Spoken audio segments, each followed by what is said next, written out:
gamers, it's me, LightSpiller79, back to do a new video. This video, I wanted to do a video based off a question. I hadn't done this in a while. Decided to take one of the video comments below, and it was from one of the people that viewed my last video talking about the 5 video games that I've never completed. It is from user John21716. I'll put the question up here, or I'll put his response and stuff like that, or comment I should say. Wow, I don't know why I couldn't get that out. But basically in the midst of his comment, he asked, what was the biggest gaps between your game?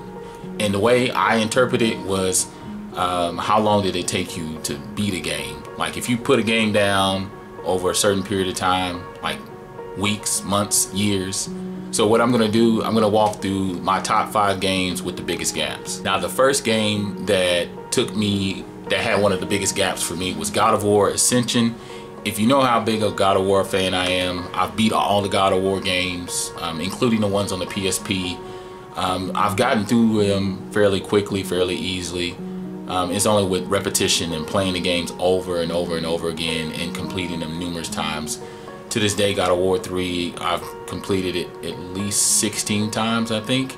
I platinum both on the PS3 version and the PS4 version. So when God of War Ascension came along, I've even beat the new God of War as well, the 2018 version that transitioned from the Greek mythology to the Norse mythology. Loved it, had a great time with it. Same thing with Ascension. Ascension will probably be down at the lower end of the games that I liked out of the series. But anyway, it took me 9 months to complete the game. Reason why was because when I purchased it day one. I got the special edition. I got the little box and everything. I think I still have it. So anyway, with the God of War Ascension game, I got the special edition. Wasn't as big as the, didn't know how to size this up. But anyway, it's not as big as the one for the God of War 3. I struggled with it. If I make time, I'll put the video in. I'll put like a clip in. But there is basically it's like a battle section where you gotta go up this level that keeps going up, and more hordes of enemies come out. Normally through the course of a God of War game, they give you tanks, or they'll give you like a chest. So then that way you at least can look forward to getting some sort of energy and stuff like that. And I struggled, and I looked it up online, found out that a lot of people struggled with that. I don't know why they made that part of the game so difficult. So I put the game down for a long time. I actually can look at the various trophies that I got that actually indicated the time frame. But yeah, it took me 9 months to complete that game. Now the next game, my number 2, is Uncharted, Drake's Fortune, the original. The funny thing is I got the game, I probably got it a little bit after it released. It was one of my early PS3 titles that I got. I never completed the game.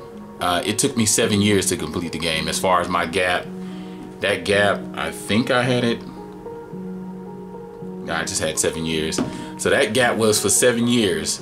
And the reason why was because I didn't go back and complete it until I think I got the collection. I think I ended up getting the collection or something like that. I can't remember if I beat it on the collection or just decided after beating part 2, because I beat them out of sequence order. Like I've mentioned, I take time with games and beat them out of sequence order. But I am not the big shooter guy, whether it's first person or third person. And for some reason, the Uncharted games, I was trying to remember the term that Pam used, cannot be tamed. Basically, oh, she called them bullet spongy, or they're basically like they just soak up the bullets, and that used to drive me crazy. So for me, I don't need much time to figure out if I'm going to continue to play a game or just put the sucker down. And so I put it down for years, and I think until that collection came along where they had the trilogy on it, and I got that pretty early. I had already beat part 3, which is crazy. I beat part 3 before I beat 2 and 1. And the reason why I beat part 3 was because I had This was like my third or fourth PS3 because I had one that burned out. I had all kinds of bad issues. So anyway, I got the Slim the first day it came out, the 320 gig with part 3. And I beat part 3. I loved it. It just seemed to flow for me. I had no problems with it. So then when the collection came along, so many people were going on about part 2. So I beat part 2, and then I eventually went back to part 1. Therefore, we have the 7-year gap. Now the next game is Mirror's Edge, the one that originally came out on the PS3 and the PS3 and the Xbox 360. It took me 10 years to beat that game. Mainly because I got halfway through the game, and I think when I recall, I look back, I think for me, I got bombarded with a whole list of other games. So I ended up putting the game on hold, and it just got lost in the shuffle.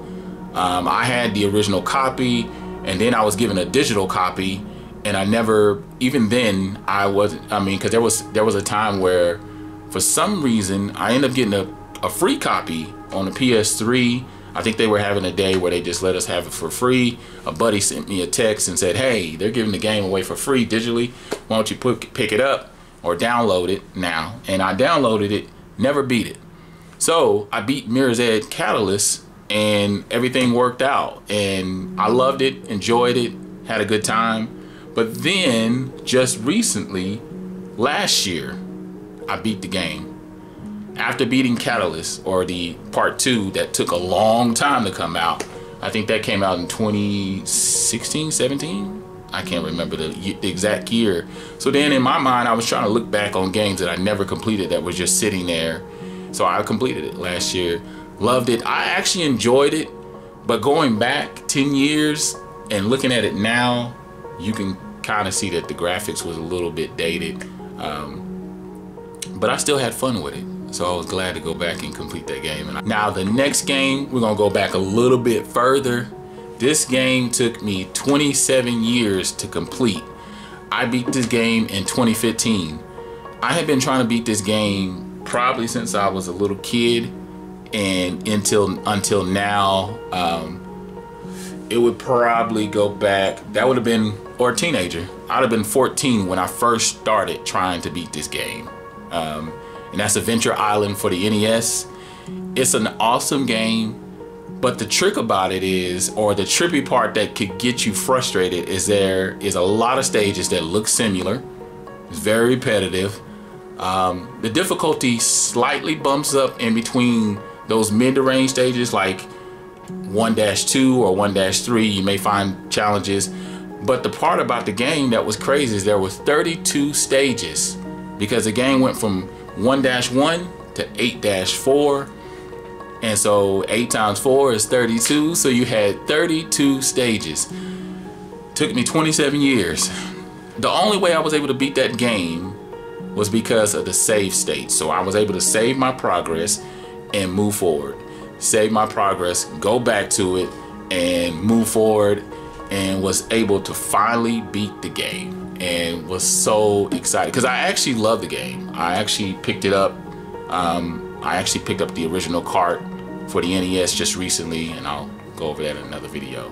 Now the last game is my number 5. It's not, and it's Super Mario Brothers, the arcade version. This game, even as a kid, because I started playing the game in '86. Yes, 1986. I started playing the game. It took me 35 years to beat the game. And the reason why was because of stage 6-3.